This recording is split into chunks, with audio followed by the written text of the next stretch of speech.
Network problem. चलिए,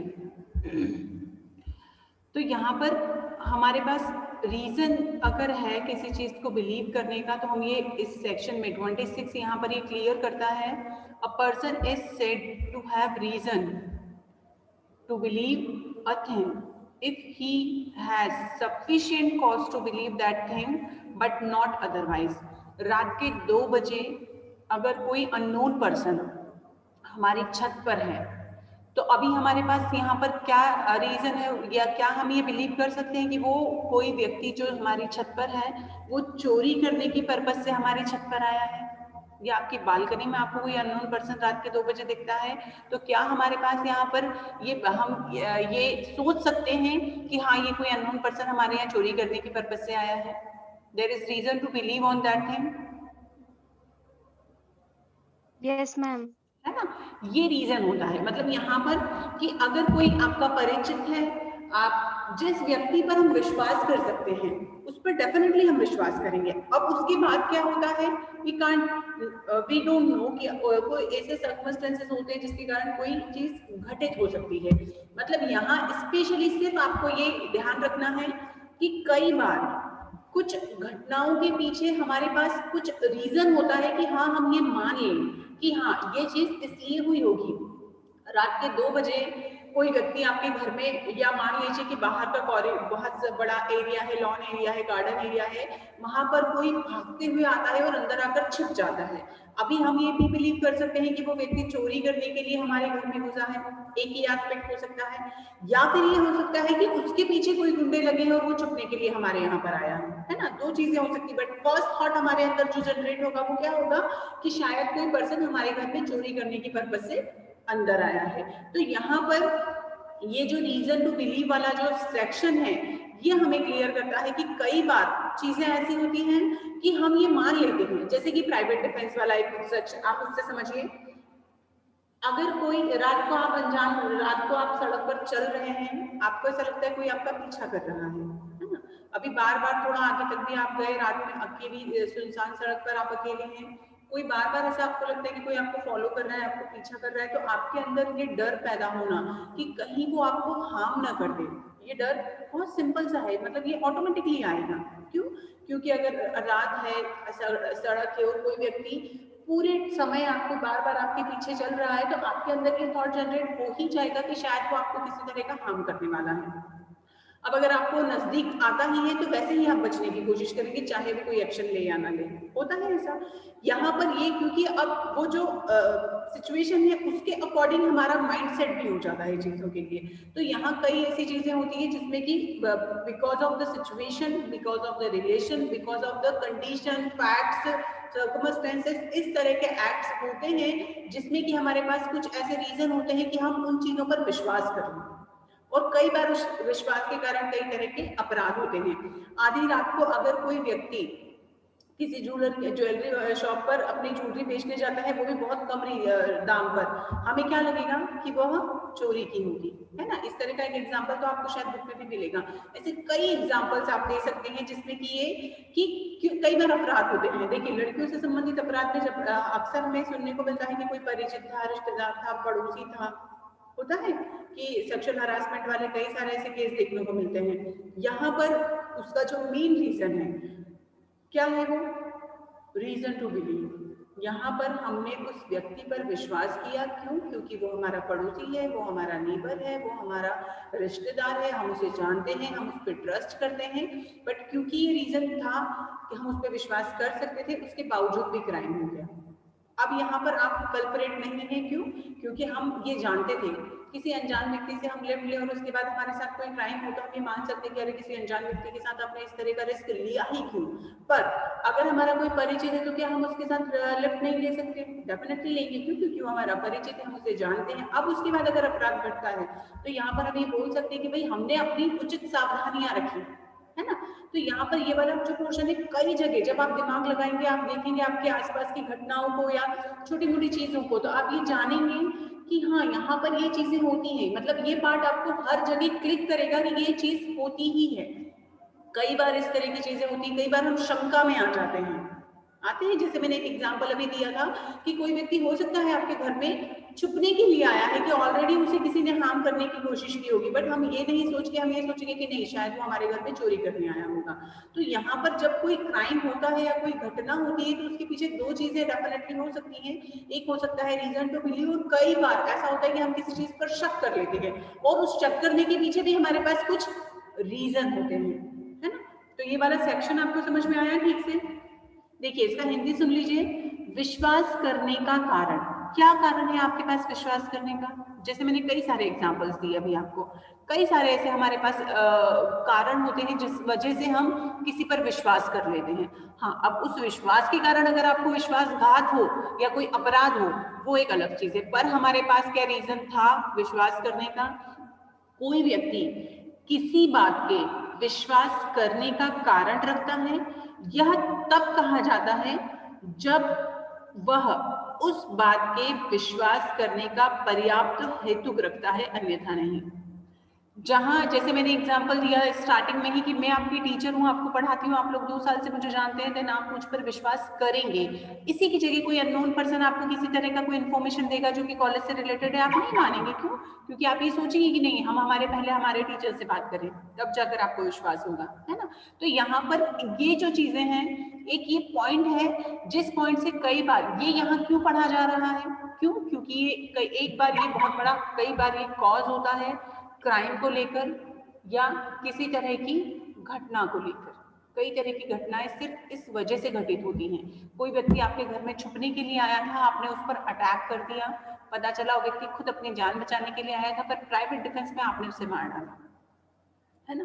तो कई बार इस तरह की, क्योंकि आपके पास बिलीव करने का कारण था कि भाई रात के 2 बजे आपके घर में अगर कोई घुसेगा तो आपको तो यही लगेगा ना कि वो चोरी करने के लिए आपके घर में आया है ना। तो सेक्शन 26 सभी को समझ आया है? बहुत वास्ट और बहुत अच्छा सेक्शन है। कभी भी आपके आसपास की कोई भी अपराध की घटनाओं को जब आप देखें या पेपर में आप पढ़ें तो आप देखेंगे, आपको पता चलेगा कि कई सारी ऐसी चीजें होती हैं जो कि इससे जुड़ी होती हैं। ऑनर किलिंग का इंदौर में जो लास्ट ईयर एक केस हुआ था कि उसका भाई, उस लड़की का भाई अपनी बहन से ये बोलता है कि वो खाना खाने घर पर आने वाला है।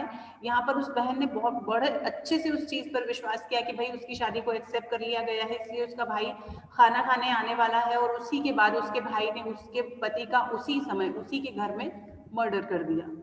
ऑनर किलिंग का लास्ट ईयर का ही ये घटना हमारे इंदौर की ही है ना। तो इस तरह कई सारी ऐसी चीजें होती हैं जो इस पर्टिकुलर सेक्शन को बिलोंग करती हैं। ओके, नाउ 27, कहीं किसी को भी इसमें कोई डाउट है? No ma'am. Now 27, property in position of wife, clerk और सर्वेंट। अब यहाँ मैं पहले ही आपको ये क्लियर कर दूं कि यहाँ ये सेक्शन मेंशन जरूर किया गया है, पर अकॉर्डिंग टू फैक्ट्स और केस अलग अलग तरह के डिसीजन भी आए हैं, क्योंकि सिर्फ किसी पत्नी के पास या किसी क्लर्क या सर्वेंट के पास किसी भी प्रॉपर्टी का होना ये शो हर जगह नहीं करता है कि यह प्रॉपर्टी उस व्यक्ति की है, मीन्स उसके हस्बैंड की है या उसके मालिक की है। पहले सेक्शन आप पढ़ लीजिए। Property in position of wife, clerk और servant. When property is in the possession of a person's wife, किसी भी व्यक्ति की पत्नी, क्लर्क और servant on account of that person, it is in that person's possession within the meaning of this code. ये मान लिया जाएगा कि वह उस पर्सन के पोजीशन में है। अब जैसे एक एग्जांपल से उसे समझिए कि आज मेरे पास कुछ नॉन लीगल थिंग्स अगर मैंने अपने पास रखी है, मेरे हस्बैंड को उसके बारे में पता भी नहीं है, और वो चीजें मेरे पास से अगर निकलती हैं, तो क्या यहाँ पर पति को जेल भेज दिया जाए? नहीं, है ना। मतलब यहाँ सिंपली कुछ चीजें इस तरह से भी हम देखेंगे, जरूरी नहीं है एज इट इज जो यहाँ पर बोला गया है उसी तरह से चीजें हो। अकॉर्डिंग टू केस लॉज चीजें डिफरेंट वे में भी इंटरप्रिटेशन उनको किया गया है। Explanation: a person employed temporarily or on particular occasion in the capacity of a clerk or servant is a clerk or servant within the meaning of this section. कुछ time period के लिए अस्थायी रूप से भी अगर किसी को यहाँ पर काम पर रखा गया है, किसी भी क्लर्क को या सर्वेंट को, तो वह इस सेक्शन को बिलोंग करेगा। इसे सुन लीजिए, जब संपत्ति किसी व्यक्ति के निमित्त उस व्यक्ति की पत्नी, लिपिक या सेवक के कब्जे में है, तो इस संहिता में इस अर्थ के अंतर्गत ये मान लिया जाएगा कि वह उस व्यक्ति के कब्जे में है।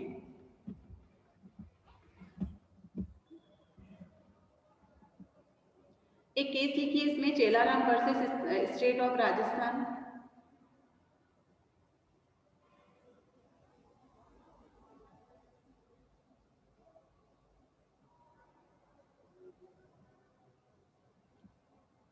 Chelaram versus Rajasthan, state of Rajasthan, 1984।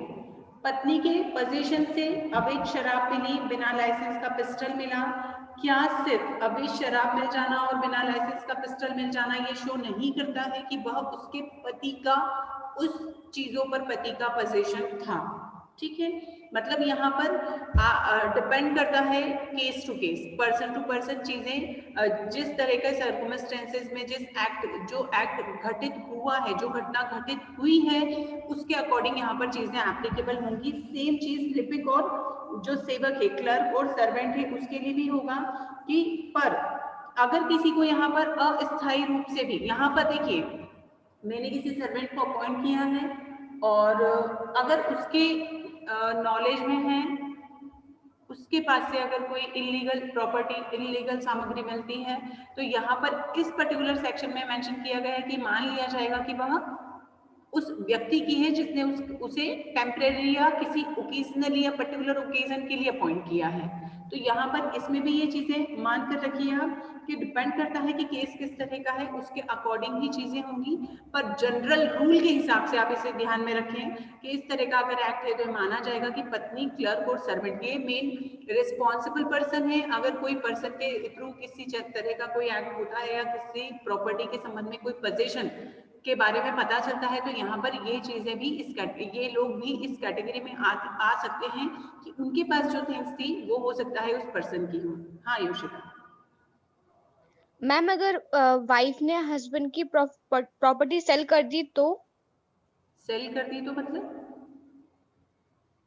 Property, ma'am उसने ये देखो यहाँ पर हम किस प्रॉपर्टी की बात कर रहे या हैं? फिर रेंट पर दे दिया हाउस? हाँ, डिपेंड करता है कि क्या वो इलीगल है। सेल कर देना इज अनदर थिंग। सेल करने के लिए भी क्या मैं अपने पति की property without his consent sell out कर सकती हूँ? मुझे तो यहाँ उनका seal, sign, signature, everything I needed. Ma'am अगर गलती से ले लिया हो? गलती इन द सेंस, देखो यहाँ मैम अगर एक चीज को समझो, बिना यहाँ बताए ले लिया हो साइन? सुनो क्या है ऐसा, यहाँ पर ये किस सेंस में बोला गया है, क्योंकि हम क्या पढ़ रहे हैं, इंडियन पेनल कोड, मतलब हम क्राइम के बारे में पढ़ रहे हैं। सिंपली पहले एक चीज ध्यान रखो, अब अगर हम क्राइम के बारे में पढ़ रहे हैं तो मैं जैसे कि मान लो कि हस्बैंड ने कोई तस्करी की है, स्मगलिंग किया है। अभी स्मगलिंग से रिलेटेड जितना भी जो भी सारा सामान है उसने अपने घर में रखा और उस घर से वो बरामद हुआ, पर घर पे कौन है? सिर्फ पत्नी है। और पत्नी, क्योंकि अब घर पर पत्नी है और वो घर पर पोजीशन किसका है अभी उस टाइम पीरियड में? वाइफ का डेफिनेटली है। उस घर की एक एक चीज में मान लिया जाएगा कि वाइफ का पोजीशन है। अब अगर पुलिस उस पर रेड डालती है और वहां से वो चीजें मिलती हैं, तो ये मान लिया जाएगा कि पत्नी के पास से भी जो चीजें मिली हैं वो ये मान लिया जाएगा कि वो उस व्यक्ति की है। यहाँ पर हमारा यहाँ ये कंसर्न है, जैसे मैंने एक केस अभी समझाया कि भाई पत्नी के पास से क्या क्या मिला, दोनों चीजें मैंने यहाँ क्लियर कर दी हैं कि जरूरी नहीं है। अब मान लो कि ये जो चीजें हैं ये मैंने, पत्नी ने ही स्मगलिंग किया, पत्नी ने ही तस्करी किया और पत्नी ने ही घर में रखा और यहाँ पर रेट डलती है पति के नाम पर वो सारा का सारा जो मटेरियल है वो वाइफ का है। अब पति तो उसमें कहीं इन्वॉल्व भी नहीं है, तो क्या यहाँ पति को पनिश कर दिया जाए? तो ये जो अभी इसके पहले जो मैंने केस बताया था वो उसी केस से रिलेटेड था कि पत्नी के पास अवैध शराब मिली, बिना लाइसेंस का पिस्टल मिला, बट स्टिल क्या किया गया कि ये नहीं माना गया कि भाई ये सारी चीजें उसके पति की हैं। क्लियर? Yes ma'am. तो ये जरूरी नहीं होता। इसी तरह जैसे कि देखो ये सिंपल सी चीजें हैं, मान लो मेरा सर्वेंट है वो कोई इलीगल काम करता है, मेरे नॉलेज में भी नहीं और उसके पास से इलीगल मटेरियल मिलता है, तो क्या यहाँ मैं लायबल हूँ उसके लिए? होना चाहिए क्या मुझे? No ma'am. लायबल क्यों नहीं होना चाहिए? क्योंकि मेरे तो नॉलेज में भी नहीं है। हाँ, पर आप लोगों ने टॉर्ट्स पढ़ा है, आप लोगों को ये पता है विकेरियस लायबिलिटीज, जॉइंट लायबिलिटी और ये सारी चीजें आप लोगों ने जानी है, पढ़ी हैं। तो समटाइम्स ये चीजें एप्लीकेबल होती हैं, डिपेंड करता है कि केस किस तरह का है, उसके अकॉर्डिंग चीजें इन्वेस्टिगेशन जब किया जाता है तो वो चीजें क्लियर हो जाती हैं। ठीक है, अब यहाँ पर है आपका नेक्स्ट सेक्शन 28 कूटकरण, काउंटरफेट। कूटकरण आप लोग समझते हैं?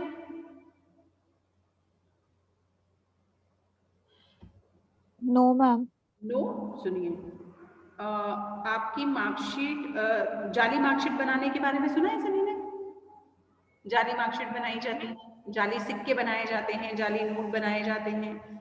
उसके पीछे कूटकरण कब कंप्लीट होगा? Counterfeit. A person is said to counterfeit who causes one thing to resemble another thing, intending by mean of that resemblance of practices deception or knowing it to be likely that deceptions will thereby be practiced।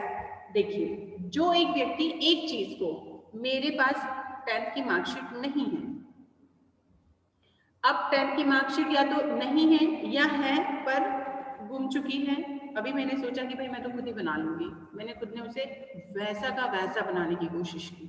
Okay, उस पर वैसे के वैसे sign किए। ठीक, मैंने क्या किया? कूटकरण किया। क्यों? क्योंकि मैंने क्या किया, एक व्यक्ति एक चीज को दूसरी चीज के सदृश उसी की तरह मैंने बनाने की कोशिश की, इस आशय से करता है कि वह उस दृश्य से प्रवंचना करे, मतलब धोखा करे, और यह संभाव जानते हुए करता है कि ऐसी प्रवंचना की जाएगी, या उसे पता है कि जो वो कर रहा है, मुझे नहीं पता है कि अगर मेरे पास मार्कशीट नहीं है तो मुझे मार्कशीट के लिए अप्लाई करना होगा, मुझे नई मार्कशीट मिल सकती है। अगर मैं सोचूं और ये मैं चाहूँ कि नहीं मैं तो खुद ही बना लूं, तो क्या ये सही होगा, लीगल होगा? होगा क्या? नहीं।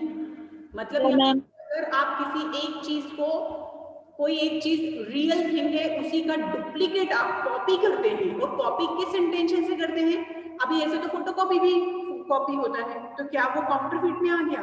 नहीं। क्यों? क्योंकि यहाँ पर हमारा इंटेंशन क्या है? सिर्फ उसका एक फोटोकॉपी करना। क्या हम उसमें कहीं धोखा करना चाह रहे हैं, किसी तरह की प्रवंचना करना चाह रहे हैं? नहीं, हम तो उसका एक बंडल बनाना चाह रहे हैं, जो भी इंटेंशन है जिसके लिए हम वो करते हैं। पर यहाँ पर अगर कोई व्यक्ति इस इंटेंशन, मतलब यहाँ पर ये आप याद रखें, डिसेप्शन और यहाँ किसी भी तरह के धोखा करने के इंटेंशन से अगर आप किसी चीज को एज इट इज उसी तरह से बनाने की कोशिश करते हैं, या आपको पता है कि उससे यूज किया जाएगा। अब मान लो कि डुप्लीकेट मार्कशीट बनाने के लिए मेरे पास मशीन ही नहीं है और मैं किसी और के पास जाकर उसकी हेल्प लेती हूँ और उसे ये मैं बताती हूँ कि हाँ मेरे पास मार्कशीट नहीं है, तो मैं डुप्लीकेट मार्कशीट मुझे आप बना दीजिए।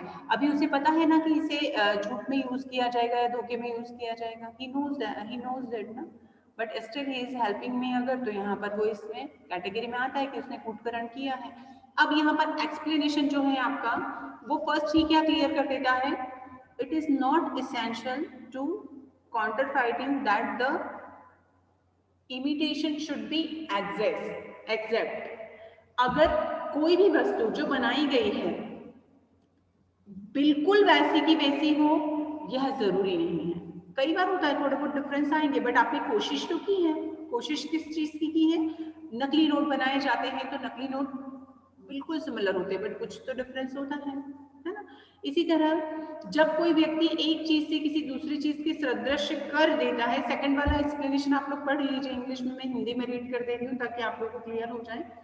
जबकि कोई व्यक्ति एक चीज को दूसरी चीज के सदृश कर दे, और सदृश ऐसा है कि तद द्वारा किसी व्यक्ति को प्रवंचना हो सकती है, धोखा हो सकता है, तो जब तक कि तत्प्रतिकूल साबित न किया जाए, यह उपधारणा की जाएगी कि जो व्यक्ति एक चीज को दूसरी चीज के इस प्रकार सदृश्य बनाता है, उसका आशय उस सदृश्य द्वारा प्रवंचना करने का था, और वह यह संभाव्य जानता था कि उसके द्वारा प्रवंचना की जाएगी। मतलब यहाँ पर जिसने किया है, जो करना चाहता है या जो उसे करने में मदद करता है, या जिसने ये मान लिया है कि ये धोखा है, धोखे के लिए किया जा रहा है या किया जाएगा, ये मान लिया जाएगा कि यहाँ पर जो काउंटरफीट किया गया है वह, इसमें वो सारी चीजें आ जाती हैं, जैसे जाली सिक्के हुए, करेंसी हुआ, नोट हुआ, जैसे मैंने बोला डुप्लीकेट डॉक्यूमेंट्स हुए, मार्कशीट हुई, कुछ भी ऐसी चीजें जो कि छल कपट बेईमानी से की जानी है। और कई बार ऐसा भी होता है कि मान लीजिए कि भाई आप ये नहीं है, आपके लिए यहाँ पर बेईमानी से नहीं है, फ्रॉड नहीं है, पर फिर भी आप अगर इस तरह का एक्ट करते हैं तो वह गलत ही होगा, काउंटरफेट की कैटेगरी में ही आएगा। क्यों? क्योंकि हो सकता है कि आप यहाँ पर उस इंटेंशन से न उसे लें, पर अगर ये चीजें होती हैं तो सामने वाला जरूर धोखे में आ जाएगा, है ना। तो इसलिए यहाँ पर काउंटरफीट में स्पेशली जाली सिक्के, करेंसी नोट, स्टैम्प, इन सबको इस कैटेगरी में लिया जाता है। इसमें एक केस का नाम लिख लो, वेलायुधम वर्सेस सम्राट।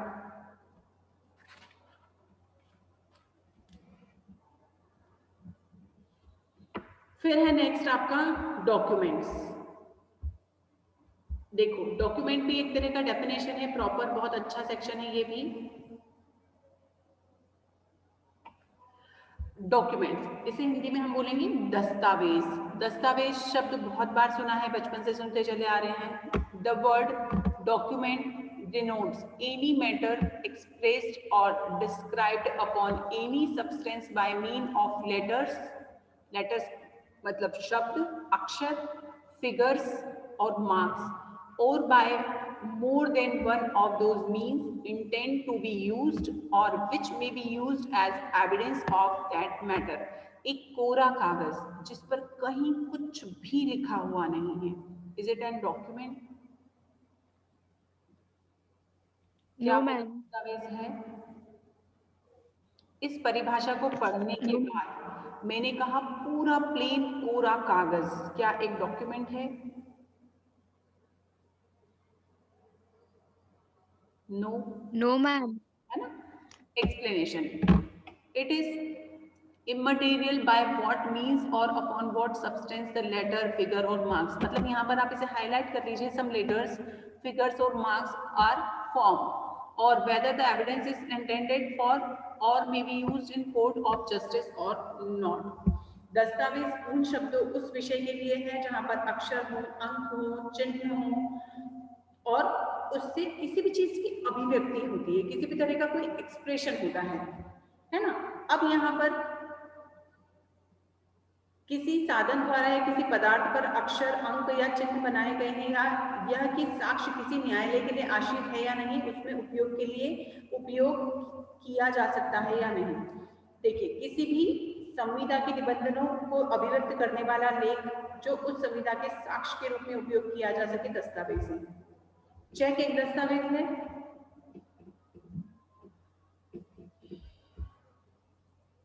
इलिस्ट्रेशन देखिए नीचे लिखे हैं सारे, ये सारे दस्तावेज डॉक्यूमेंट्स में आते हैं। अगर चेक बाउंस का केस होता है तो वो सिविल होगा या क्रिमिनल होगा?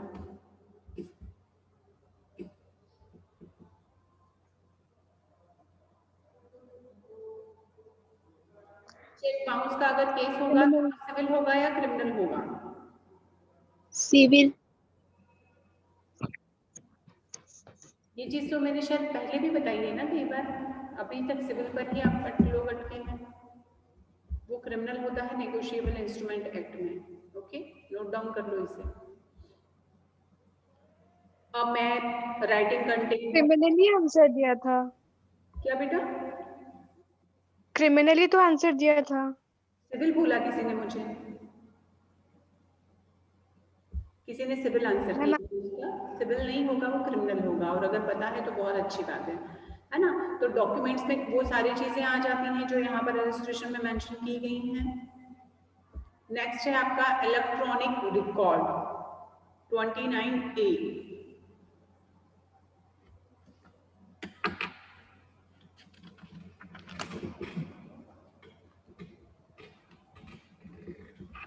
The words electronic record shall have the meaning assigned to them in clause T or subsection 1 of section 2 of the Information Technology Act 2000. ठीक है, यहाँ पर इलेक्ट्रॉनिक रिकॉर्ड को भी, क्योंकि देखिए साक्ष्य दो तरह के होते हैं, एविडेंस जो होते हैं वो दो तरह के होते हैं, एक होते हैं ओरल और एक होते हैं डॉक्यूमेंट्री। जैसे अभी हमने पढ़ा डॉक्यूमेंट की डेफिनेशन, अभी ये डॉक्यूमेंट को यहाँ पर पढ़ा जाना क्यों जरूरी है, क्योंकि जब किसी मामले में कोई एविडेंस है और उसमें अगर हमें किसी डॉक्यूमेंट की जरूरत होती है तो क्या उसे एज ए एविडेंस पेश किया जा सकता है। मैंने कहा ये मकान मेरा है, सामने वाले ने कहा मेरा है, मैंने उसके लिए उसका रजिस्ट्री दे दिया जिसपे कि मेरा नाम लिखा है, क्या वो एविडेंस बतौर उस डॉक्यूमेंट को कोर्ट एक्सेप्ट करेगा? Yes ma'am. यस।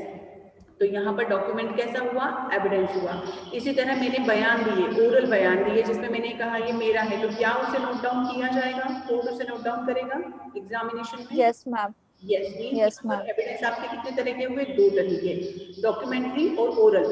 अब क्योंकि इंफॉर्मेशन टेक्नोलॉजी एक्ट एप्लीकेबल होने के बाद से हमारे पास इलेक्ट्रॉनिक रिकॉर्ड में जो भी चीजें होती हैं उन्हें भी डॉक्यूमेंट्री एविडेंस में इंक्लूड किया गया है, माना जाता है। इसलिए यहाँ पर 29A को ऐड किया गया डॉक्यूमेंट्स के साथ, क्योंकि इलेक्ट्रॉनिक रिकॉर्ड को भी, जैसे कि मैंने कहा मेल पर जो चीजें हैं क्या वो हमारे लिए इलेक्ट्रॉनिक रिकॉर्ड ही हुई, पर क्या वो एज ए डॉक्यूमेंट्री एविडेंस हम कोर्ट में पेश कर सकते हैं? तो यस, कर सकते हैं।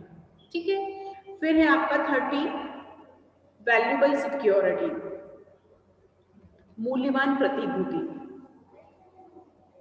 मूल्यवान प्रतिभूति वो होगा जो किसी भी, देखिए the words valuable security denotes a documents which is और purports to be a document whereby any legal right, इसको हाईलाइट कर देना, any legal right is created, highlight them, extended, highlight them, transferred, restricted, existing or released, or whereby any person acknowledged that he lies under legal liability or has not a certain legal rights।